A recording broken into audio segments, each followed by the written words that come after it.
Whenever you guys are ready to go, we can go. I'm ready, brother. We just start. Yeah, they're just ready. Yeah, they got to run a camera.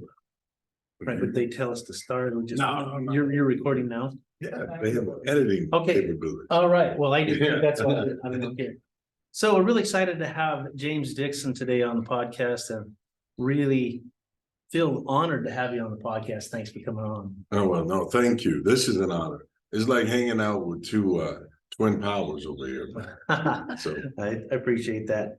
So one of the reasons we wanted to talk to you on our podcast, and one of our taglines is, you know, learning to master millions or master your money is all starts in your mind and your team. And you have an incredible mindset. And tell us a little bit about when you're 11, 12 years old and what happened. well, you know, when I think back to 11, I don't have any memories of what my birthday was like or any of those things. Everything goes back to that hospital. Waking up, I can remember the night before the amputation, taking the soap they gave me. They told me I was just going to be washing your leg. And they said, use a special soap on your leg. Not knowing I was prepping myself for surgery. And they were just like, here, use it just on this leg though. I said, okay, you know, I had no idea. I trusted them. And so when I woke up the next morning, my leg was gone. I felt betrayed because no one told me I was going to lose my leg. In fact, when they asked me about it, I said no. And so I remember the wash up. I remember waking up, and I remember the doctor coming in like, hey, how you doing? And the anger I felt that he had taken something from me without permission, will, and my parents weren't there. And so when I woke up, it was just the doctor and me and the nurse, of course. So tell me a little bit about how you worked through those issues. I mean, they hadn't been commissioned. I'm assuming that you have quite a bit of anger. Well, I did. I carried that anger for a long time. You know, I carried it for multiple reasons. First, the betrayal, the fact that no one told me, right? And I believe Mom when I said, Mom, I don't want to lose my leg. And to wake up and it's gone. And then her response was to slap me for having an attitude and for swinging that pillow at the doctor. And then she was like, don't you understand you're a cripple? To her understanding mindset, I'd never been able to do anything. So why would there be any idea of believe, son, you'll one day play basketball, one day you'll run. I'd never done those things in my life. And why would I be able to start now? Being called a cripple was trying to wake me up to make me realize that you are that. And the moment you realize it, the better off you'll be. That's when I broke, because I didn't want to be that. What was it that helped you to overcome that? What I see is not a cripple. Right. What I experienced when I very first met you, I saw you dressed like a normal person. I mistook you for someone else that I thought I knew. And there was no way that I could tell that you didn't have a leg from, you know, below the knee down. You moved and acted and everything. No one could tell. Well, thank you. I feel like I'm a pretty observer, but I could not tell. What helped you get from where you were on the hospital bed that morning to where you are today? Someone, a lady named Keziah, that's my grandmother. She saw what I could be until I could see it for myself. And so she believed for me. And I picked up on that belief. So what you saw walking is just an echo of what she believed. Things that I'm doing now, she saw me doing as a kid. She told me I would be that. The only reason why I wear the S is because she told me I was Superman. And so, not about the guy with the cape, it's the guy with the capabilities. So she always was communicating that. Always. Always Always spoke life, always spoke what you can be. You know, always, you know, it was always affirming. There was never a time where I ever heard a negative comment about what I would be or what I couldn't do. It was always, you will be, you can be. And even when it came to me, handing me the Bible to read, and then she'd explain what I was reading, all that type of stuff, it taught me oratorical skills. It taught me to communicate. It taught me to be bold. You know, laughing at the stuff I would say caused me to be more charismatic and outgoing rather than introverted. You see, it was all about coaching, mentoring. And I'm sure it's the same way in your financial aspects. When you're meeting people, teaching them habits that change things, changing their mindset, taking the fact that here I was lacking mobility, but I wasn't lacking access to information. And the information he was giving me was, you can be, you will be. You are not limited. Always in a positive sense. Always. Well, that's another, you touched on something else as we talk about that in a financial realm. In the event you're going to earn millions and enjoy those millions, you've got to have a team. That sounds like to me, the first and maybe the most important member of your team was your grandma. It was. Who would you say are some other people that have been key players in the team through life? Through life, I'm going to do it this way. My grandmother, my mom, even my dad, because it provoked me to do things differently. The death of my brother, his murder, Marcy with Crown Films, because she was the one that took my story and opened it up for other people to hear about it. It was going to take too long for me to get one person at a time. I would have ended up being a hero to some, but there would have been a whole lot of people I could have gotten to, and I would have been like the end of Schindler's List, talking about if I'd only sold this watch, if I only got rid of this, how many more could I have reached, you know? And so when I came and these relationships that extended, and each one is connected to the other, you are connected to that, because we're talking about something that will echo long beyond our lifetimes. We're talking about touching lives, impacting people. We met in San Diego, and we were so connected that we're here today in Fort Wayne talking. Yeah, there are a whole lot of people connected, but it becomes a chain, and each one of those links are important. It's just at different times. The closest one to the lock was his grandmother, because I lean on that. When they were talking about the book, I've read it out loud only once. I read it at her gravesite. You know, I wanted her to hear it first. I love that. Thank you for sharing. So the leg, the prosthetic that you received back when you were 11, describe it a little bit for me. What was it? Heavy? Was it 25 pounds, wooden, and it was nothing more than it was impossible to utilize. It wasn't about, it didn't allow capabilities. What that leg did was it allowed masking. It looked like a leg. It allowed me to drag something around, and people would celebrate you dragging your leg around, like, hey, he's moving, because it's an improvement over nothing. But I was mastering bad habits. I was mastering bad movements. I was enduring a lot of pain. I was dealing with boils.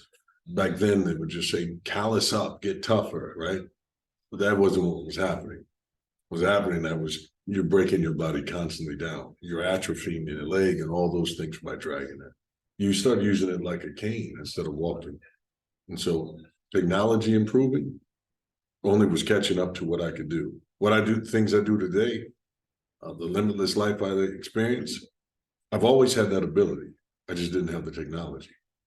When was it that you finally got a prosthetic that was equal to your capabilities? 4 years ago. I was 45 years old. And before that, you had always had a wooden leg? Before then, I always had prosthetics that were trash. I mean, when I say trash, they were the bottom of the barrel of legs. Because the one thing that can be done is someone can get you a prosthetic, build it for you, wrap it around and put a skin looking like leg to match your other one, but underneath there's no engine there. You see, it's the technology that you need. You have to have the energy return. It's like saying I make 100,000 a year, but I spend 150. I'm bankrupt because of habits. And you give me a leg that's missing something. What am I going to do with that? You know, it looks good, but it doesn't allow me to do good. And so I had to work a job. I had family to feed, and there's nothing I can do other than grin and bear it. And so working, the socket cracked. So I just took electrical tape and I wrapped it up. And I just kept the leg together that way because I didn't have insurance to take care of it. I just endured it. So in a sense, you may not look at it this way, however, the leg is a symbol of what held you back. Because in your heart, you were always who you are. I mean, you were what your grandma raised you to be. You've always been that way. Yet that leg kind of was holding you back. Is that No. fair? It's a great way to put it. It is, when something gets a hold of you, all you want to do is get it back. You know, I grab your wrist, right? And all you want to do is let, at some point for me to release that. I felt like here it is. I want to move forward. I want to do something. And this leg is always holding me back. And finally, it's like I got let go. And then like, now what do you do with your freedom? I can complain about the fact that I was held back. I was held on to it. Or I can be like, I know what it was like to be limited, but I also now know what it's like to be free. So I know that something happened to this wooden prosthetic. Mhm. Tell me the story, what's happened to it and how now that's not a symbol of holding you 2019. back. Oh, in 2019, there was a family that had helped. And I shared with them that story. And I even, in fact, I used to go around and I would bring different legs with me. Anyway, they had asked if they could do something with it. And I was like, yeah, because it had no value to me, right? It wasn't something, if I didn't know the value of it, now it's like old jersey I should have held on to. But they actually took the rings. That's how they would add to my height growing up. So if I grew an inch, they would put another wooden inch around it. Well, they took that and they made a watch out of it. And so the watch that I have, the watch that I wear, is the leg that I wore. So now when you see that watch, you look at what time it is, what is it? What crosses your mind? Man, here's two things. The time is never going to be right on that watch. I've never said it and I never will. What that is an indication of I didn't know what was happening or what time it would take. But my digital can tell me the right time, right? That can be my time. But that wooden one, it represents God's timing. It took me 40 some years, brother, to find what I was here for. And so I go after this with everything I have. I wish I could impress upon you how important it is to me to make sure that I get that message out, that I get someone to hope, believe again, to become more than what they were. Everything that I am, everything that I will be is wrapped up in every time I speak. I don't speak from a script. I never speak from top of my head. It comes heart to heart and it transfers. We can tell that right here, even right here, no matter on stage, Yeah. you know, or right here between us, you can tell that there's such a deep passion and meaning to you. And I heard you say a second ago how the wooden leg or the prosthetics, a lot of times you use those as a cane. And that's such a great analogy that sometimes the things that are hard we use as a cane, and yet somehow God doesn't cause them, but helps us to use those difficulties and trials to propel us to something of purpose in our lives. What has that journey been like for you? I mean, you said it was 4 years ago that you really took off. Get emotional. But that's not only a physical journey, that's a spiritual journey, it's an emotional journey. What's that been like? You know, I'm looking at this journey, and forgive me, I'm emotional because I'm looking at the whole day that I've experienced today. To be talking with you, to have been with Marcy and sharing her story, encouraging amputees, and all of this is overwhelming because I realized I didn't dream big enough. You know, I didn't set aside much. I didn't realize that how big this could be, how much what I was holding back, how much impact it could be making. And now I'm realizing that I've got to become more so I can serve more. All I'm thinking about is stretching myself.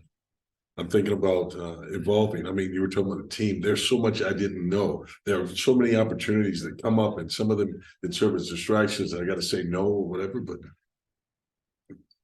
But this thing here, I realized that on my leg, I wear one verse, and it's Philippians 4:13. I truly can do all things. And I'm not just talking about some things. I can do all things. I can make up for lost time. I can make up ground. I don't care how many people got out ahead of me. I don't have to be envious or jealous. Somebody else may have had a better vehicle, car, body, whatever else there is. But when I stay in my race, man, I passed up a whole lot of people that I was envious of. And now I feel guilty for having thinking that they had it all, because that isn't all. It was never my all. I still on my ceiling, but I'm chasing after this thing.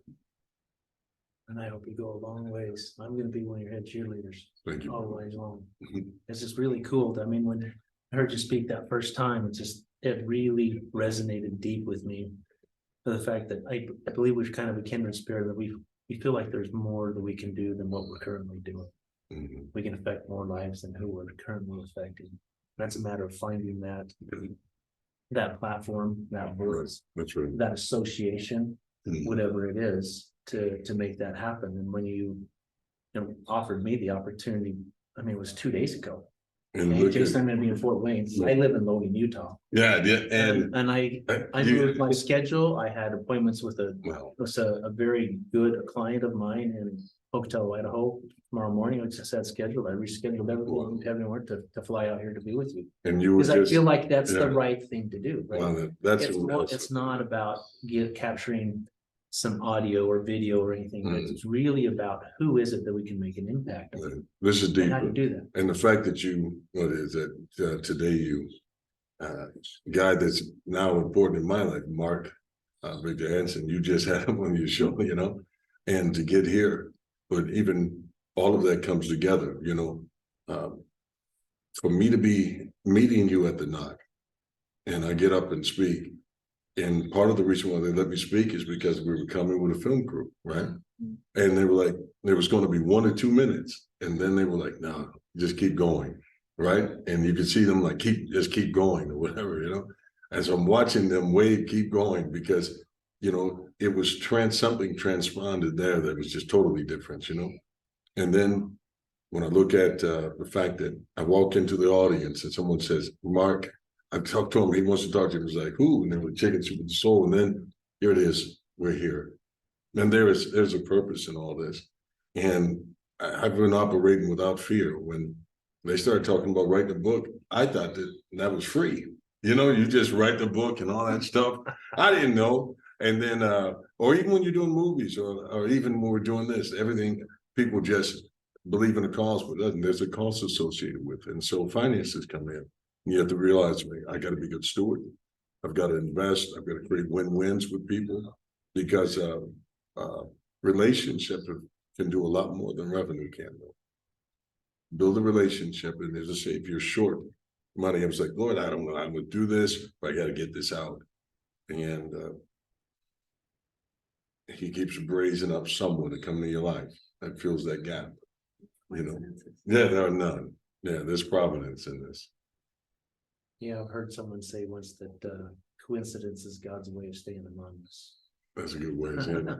And I tell you what, the thing about this, over our shoulder, there's a like huge image of me right there with a ton of Vaseline on me.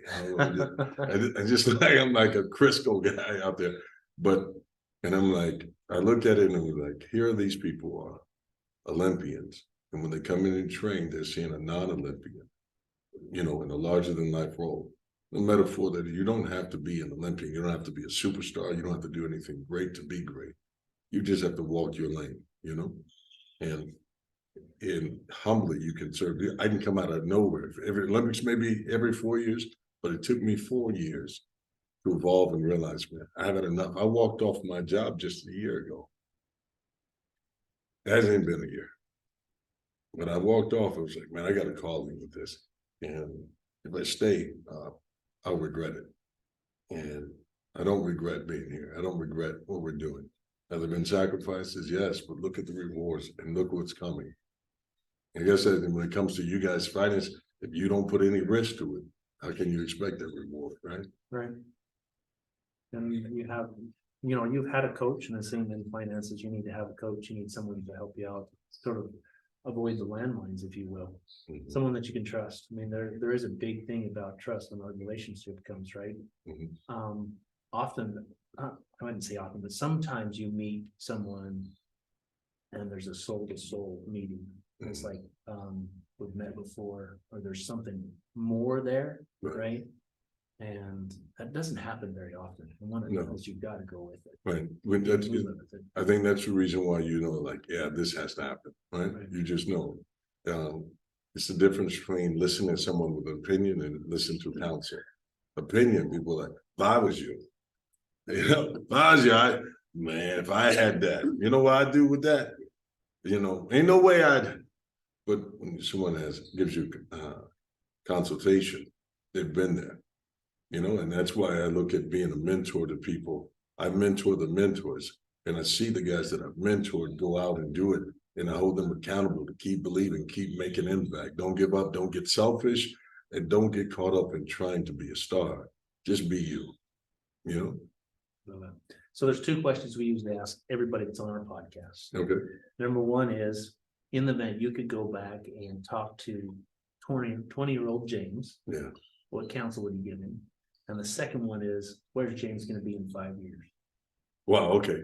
So this is what's weird. Okay. The 20-year-old me, I would be like, hey, wear shorts. Right? That would be it. I would just walk up with scissors, clip that off, like, just go outside with it. Trust me, the thing will work out, and just have gotten over the shock and all of it, but. Because you went for how long? I don't mean to interrupt. No, You I went for how long? With yeah, always wearing pants. I was 45 when I decided to do For the it. fact that you were embarrassed that you had a. I could not accept that. You see, as long as I could mask it or cover it, it was called as long as I could pass. You know what I mean? In the same way that So you were during the pretending, so to speak. civil You were rights, always kind of absolutely. making a play of sorts. Everything was about masking. I didn't want anyone to call me that. I would fight. I would deny it. I would lie about it. If someone, hey, I heard you had it. No, man, where you hear that? Because I didn't want to be labeled with that. I wanted to pass in the same way. If you was, it was called passing in the 60s. If a man were light skinned and he could pass for white, he would deny being black in order to get the benefits during that time where there's all. In me, I wanted to not be labeled, and so if I could hide, but when I was hiding, I put my whole life on a mute button, and so there was absolutely no one that could hear.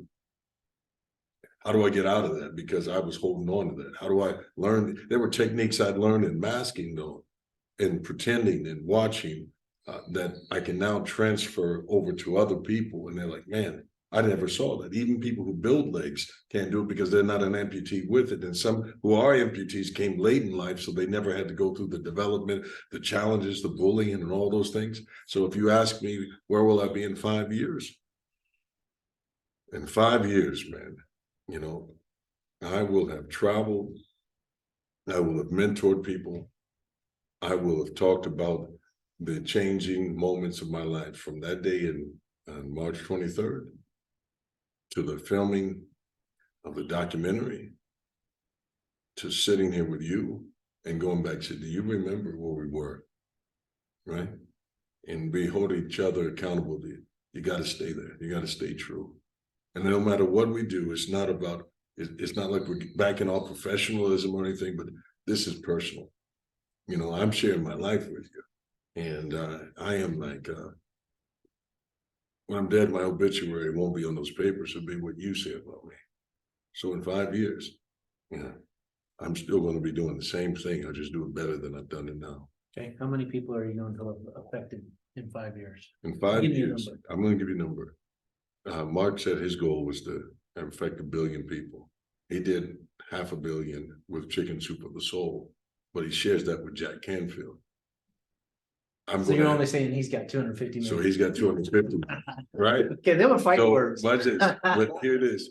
I'm going to help him get to that rest, because with what we do with the documentary is going to touch on us. What we do with the book, we'll find that other missing 250 million that Mark doesn't have, because it won't come from a collection, guys. I believe we can really inspire. It goes beyond the leg.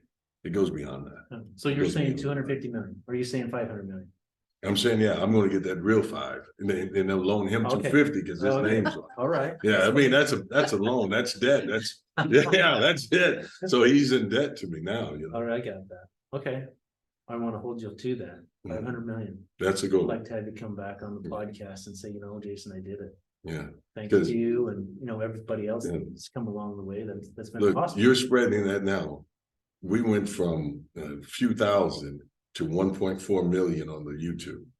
And you don't think that we're going to keep spreading? Oh, that gets crazy. See, it's not the 1.4 million you look at.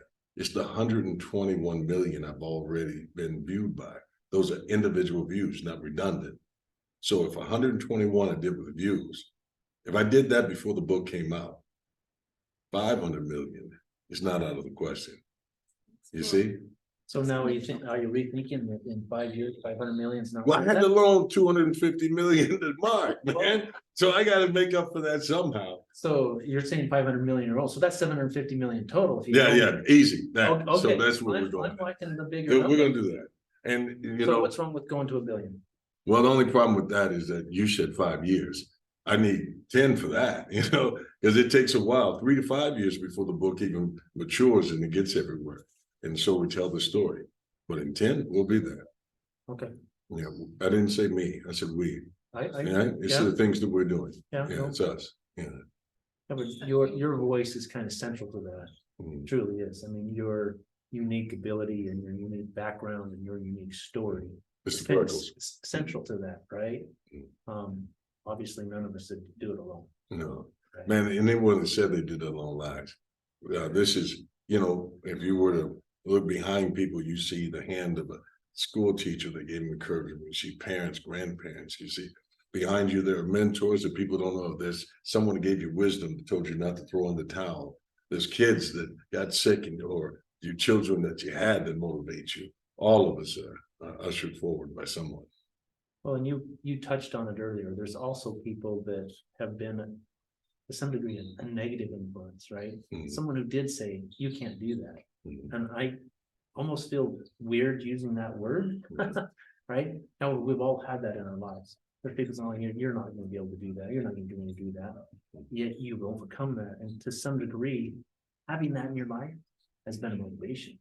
Oh, man. And so you can even look back and thank him, like you mentioned Mhm. an individual earlier, so even him, you know, Mhm. you do think that he was part of the team, part of Oh, helping you man. getting to where you're at.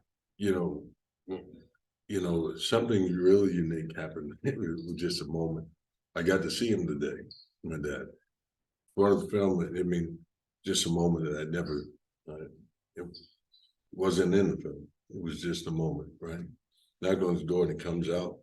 And there is these awkward moments because there was a question asked about how was he as a kid, and it was like he could only use the reference of seeing me as a toddler because he backed out. And I realized that the reason why he couldn't go forward, that so I reminded him of the time I got in trouble to remember there's other times that he saw me, but there's only a few times. But I do realize this, that the guilt that he carries, I have to help him let go of that. Because that was used by God to do something bigger than the abandonment did. You know, it gave me a void. It made me hungry. It made me lean all the more into what my grandmother was sharpening me into. You know, I wake up without an alarm 4 a.m. every day because she did. You know, I'd like to meet this lady. Oh man, she lied to me though. She did lie to me. She told me not to drink coffee because it'll make you black. And I was like, oh my goodness. And I didn't realize I was already black. So yeah, that's the only lie she ever told me. So, but I'm honored, man. I'm honored to have been with you guys. Yeah, we really appreciate it. You know, we look forward to having you back on the podcast. Come on, bring me back. Let's do Look it. forward to following what you're doing, and to offer in any way we can to assist in getting your story out. I do know that you have a pre-order form for your book. I'd like to put that in the show Oh, notes. please do. Well, any other things that you might want to put down in the show notes that people can, you know, follow you, do whatever. You have a YouTube channel. Tell us about that real quick. We'll put that in the show It's notes. called Absolute Motivation. And it's awesome. Yeah, thank guys, you. It's unreal. Man, absolute motivation is what it is. It's what it's about. It's about encouraging everyone. It's the thing that would get you motivated or help you get over things. Everything that would come out of that is just pure encouragement. So please like, subscribe. You'll share it automatically. But also go to crownfamilyfilms.com. You know, and that's with a K, Crown, because they are truly working to do amazing things in lives. And then Superman is for real. And if you mess it up, it goes Superman for real, you end up still coming to the same place. But anyone that orders the book helps me advance it. I'm simply trying to get started, to get as fast as I can into places, to touch people. And then with finances changing, and as things improve in my life, I hope you don't ever abandon me. I hope you coach me, because I'm open enough to be transparent enough that there are things I don't know because I've never had to face them. You know, I know what it's like to be a thousandaire. I know what it's like to do that, you know, but when people were like, you know, talking about expanding yourself, and Les Brown would always say the best thing you can do for broke people is not be one of them, right?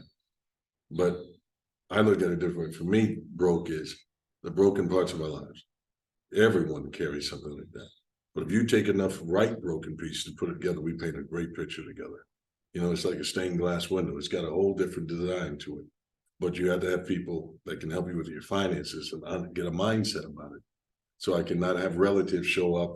I just had this happen in Relatives. I had some relatives. They saw me that I was in Atlanta, that we had sold out a little place. I was speaking, and they were like, "Hey, cuz," and I was like, "Cuz, I called your mom. I heard you was in the area." "Oh, okay. I met you when you were 15." And I was like, "Oh, wow. Hey, we're on our way." And I was like, "Well, I was about to take a nap." "No, we're about an hour away." So I'm staying up, and we get there, and they were like, "Cuz, ooh, you so blessed and famous. And let's order this, this, and this, and this." And I was like, I hope they're paying, right? Because, you know, I made sure I ate first, so I didn't have to eat with them, you know? So when they asked you, "You're hungry," but then they kept ordering stuff, and then they were like, "Woo, cuz, thank you for getting this for us, man. When we're trying to get like," and then I had another one was like, "Hey, you got this business that sells eyelashes. If you would," I was like, "No, no, you know what I mean?" Even if I had it to give, I would have said no. But learning to invest in the right sources, right people, right causes, and to know how to get a return on it. You said a millionaire mindset. That I don't have yet. I have the heart to reach a million, but I need the mindset of how to handle when the million comes. You know? Well, I think you're much closer than you really think. Much closer. One of my philosophies has been is that we can only serve people with our two hands, and we're limited to our two hands when we can serve. However, when we're able to have some money and can master that and have it, we be in control of it, our ability to serve others becomes unlimited. Right? Because when we have some money to serve it, I mean, take the film, for example. Is there a title to the film yet been determined? There is a title for the film. For that, I would have to call on my trusted sidekick. Marcy, what is the name of this film? Yes. The Power of Sports for Amputees. The Power of Sports for Amputees. As you can see, I have Alexa. You know, and but that is it. Any estimate of when it's coming out? Well, we're working on towards this fall. So now it goes to editing. We'll wrap this thing up, and we're gonna make a tremendous impact in people's lives. Okay, and so that's an example, okay? The number of people that you can reach with yourself is limited to your time. However, this film can be viewed by people that will never see you in person, right? And it required some finances behind that film, whoever that is, whether it's donors or, you know, business venture or whatever, right? Some money's behind that is then saying, wow, you can serve people around the globe. There could be, you know, a schoolroom of children in a foreign country, right? That might watch this film and say, I can, right? Something like that. So, dude, you guys, man. So I don't know what happened to Harry with you, Henderson. James is staying. I'm sticking around. Okay. Good stuff. You know, people, I don't want to miss out the fact that you jumped on the flight, you separated yourself from your schedule to come here to be with me. Thank you. And I really appreciate you. It wasn't a small thing, and I appreciate you. It was, thank you for the invite, and you know, it wasn't a small thing to be invited to come to the interview, so we thank you a lot, so thanks. You are awesome. All right. See? You there? Before you get up, I just want real quick. Mike. Uh-oh. Oh, just take Something went pictures. wrong.